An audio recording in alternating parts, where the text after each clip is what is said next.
ঠাকুর কীর্তনানন্দে। কীর্তনীয় দলবলের সহিত উপস্থিত ঘরের মাঝখানে বসিয়া আছে। ঠাকুরের ইঙ্গিত হইলেই কীর্তন আরম্ভ হয়। ঠাকুর অনুমতি দিলেন রাম শ্রীরামকৃষ্ণের প্রতি। আপনি বলুন এরা কি গাইবে? শ্রীরামকৃষ্ণ: আমি কি বলবো? একটু চিন্তা করিয়া, আচ্ছা, অনুরাগ। কীর্তনিয়া পূর্বরাগ গাহিতেছেন। আরে মোর গোরা দ্বিজমণি, রাধা রাধা বলি কান্দে লোটায় ধরণী। রাধা নাম জপে গোরা পরম যতনে, সুরধ্বনি ধারা বহে অরুণ নয়নে। ক্ষণে ক্ষণে গোরা অঙ্গ ভূমে গড়ি যায়, রাধা নাম বলি ক্ষণে ক্ষণে মোর ছায়। পুলকে পুরল তনু গদ গদ বোল, বাসু কহে গোরা কেন এত উতরল। কীর্তন চলিতে লাগিল। যমুনা তটে কৃষ্ণ প্রথম কৃষ্ণ দর্শন অবধি শ্রীমতীর অবস্থা।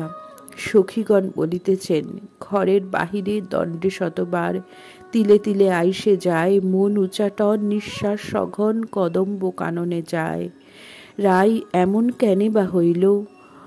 গুরু দুরুজন ভয় নাহি মন, কোথা বা কি দেব পাইল। জয় ঠাকুর।